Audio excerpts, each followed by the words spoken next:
Nah, kita lanjut ke nomor 11. Limbah tempurung kelapa merupakan limbah organik keras yang banyak dihasilkan di A. Daerah pegunungan, B. Daerah perkotaan, C. Daerah pertanian, dan D. Daerah pesisir pantai. Limbah organik keras, tempurung kelapa tentunya merupakan limbah daerah pesisir pantai. Jadi jawabannya adalah yang D ya. Baik, sekarang nomor 12. Limbah anorganik keras yang banyak dihasilkan di daerah perkotaan ialah A. Cangkang kerang, B. Tulang ayam, C. Pecahan kaca, dan D. Limbah plastik. Di perkotaan tentunya yang banyak adalah pecahan kaca. Sekarang ke nomor 13. Alat yang digunakan untuk menghaluskan pada bagian cangkang kerang adalah A. Gunting, B. gerinda, B. Pisau, dan C. Tang lancip. Nah, di sini alat untuk menghaluskan cangkang ya. Di sini alatnya adalah gerinda ya. Nomor 14. Sisik ikan kakap lebih sering digunakan sebagai produk kerajinan karena A. Sisiknya indah dan tebal, B. Sisiknya tebal dan berwarna-warni, C. Sisiknya banyak dan besar, dan D. Sisiknya lebih kokoh, tebal, dan besar. Oke, ini sisik ikan kakap ya. Sisiknya tentu lebih kokoh, tebal, dan besar. Jadi jawabannya adalah yang D. 15. Limbah keras anorganik yang dapat didaur ulang adalah A. Pecahan keramik, kardus, plastik, B. Potongan logam, tempurung kelapa, plastik, C. Cangkang kerang, tulang ikan, dan tempurung kelapa, D. Pecahan kaca, potongan logam, dan pecahan keramik. Nah, di sini limbah anorganik yang dapat didaur ulang itu adalah, kalau yang A ya, pecahan keramik. Bisa nggak didaur ulang? Kardus dan plastik. Ya, bisa ya, pecahan keramik ini bisa dimanfaatkan kembali begitu ya. Kalau kardus tentu bisa didaur ulang, kemudian plastik juga bisa didaur ulang kembali. Yang B. Potongan logam, tempurung kelapa. Tempurung kelapa ini bukan anorganik, tetapi ini adalah organik ya, berarti yang B bukan. Yang C. Cangkang kerang, tulang ikan, dan tempurung kelapa. Tempurung kelapa termasuk organik, jadi C juga bukan pilihan. Yang D. Pecahan kaca, potongan logam, dan pecahan keramik. Pecahan kaca, potongan logam, dan pecahan keramik. Sepertinya ini bisa jadi juga option juga. Pecahan kaca bisa didaur ulang, potongan logam juga bisa, pecahan keramik juga bisa. Kalau yang A tadi pecahan keramik, kardus, dan plastik. Oke, jadi jawaban yang benar antara A dan B ini adalah yang D ya, karena pecahan kaca, potongan logam, dan pecahan keramik ini termasuk bahan-bahan keras ya. Kalau di sini limbah kalau kardus dan plastik itu bukan limbah keras, tetapi ini limbah lunak gitu ya. Baik, sekarang kita ke nomor 16. Istilah mendaur ulang adalah istilah dalam pengolahan limbah, yaitu tipe ya, dikenal dengan teknik A. Reuse, B. Replace, C.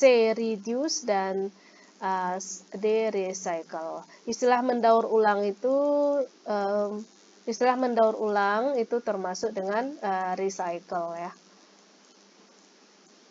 Oke, next nomor 17. Utility, compatible, flexibility, safety, and aesthetic merupakan beberapa ketentuan yang harus ada dalam perancangan kerajinan bahan lunak, yaitu tentang A. Teknik perancangan kerajinan berbahan lunak, B. Karakteristik perancangan dan pembuatan kerajinan bahan lunak, C. Syarat-syarat perancangan kerajinan berbahan lunak, dan D. Fungsi perancangan kerajinan berbahan lunak.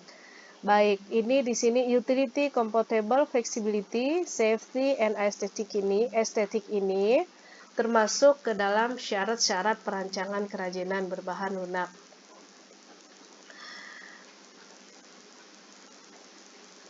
Oke, sekarang kita ke nomor 18 ya.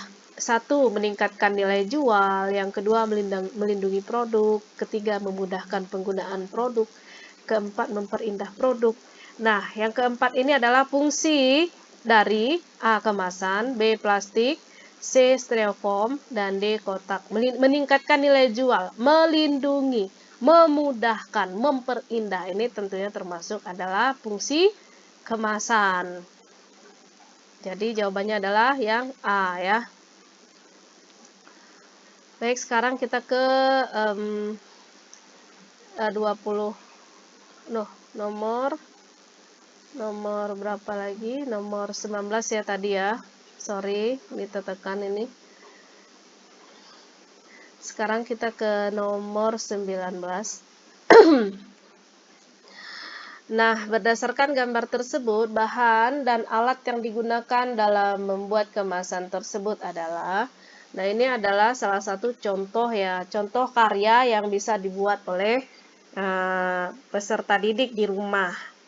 Jadi ini terbuat dari apakah plastik lembaran, kaca, pisau atau gunting.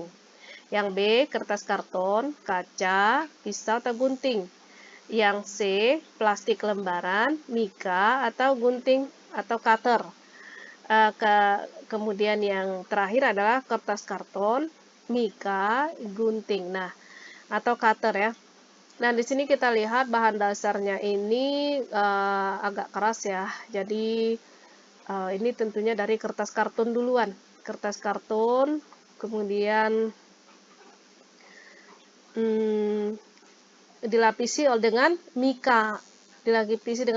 Ini alat-alat yang digunakannya gunting atau cutter. Jadi jawabannya adalah yang D. Kertas karton, kemudian mika atau gunting, dan pakai cutter gitu. Oke, next yang terakhir nomor 20 ya. Perhatikan pernyataan berikut. Kita langsung ke pertanyaan. Dari daftar pernyataan tersebut yang merupakan tahapan perencanaan dalam membuat karya ditunjukkan pada nomor. Ini tahapan perencanaan dalam membuat karya. Apakah pertama menyiapkan bahan dan alat, yang kedua analisis kebutuhan, yang ketiga membuat karya, yang keempat menggali ide atau gagasan, yang kelima merencanakan bahan dan alat, keenam melakukan finishing, yang ketujuh membuat sketsa, kedelapan membuat bagian-bagian produk. Oke, di tahapan pertama dalam membuat tahapan perencanaan ya dalam membuat karya itu yang pertama adalah dia analisis kebutuhan dulu ya. Analisis kebutuhan dulu. Kemudian yang keempat itu menggali ide atau gagasan. Kemudian yang kelima merancang bahan dan alat. Dan yang ketujuh membuat sketsa ya. Jadi jawabannya itu adalah C. Yang analisis kebutuhan dulu, kemudian menggali ide atau gagasan, kemudian merencanakan bahan dan alat, dan yang 7 membuat sketsa. Ini masih tahap perencanaannya. Oke, demikianlah soal kerajinan prakarya kelas 8. Oke, untuk soal-soal berikutnya nanti ditunggu ya. Terima kasih atensinya. Assalamualaikum warahmatullahi wabarakatuh.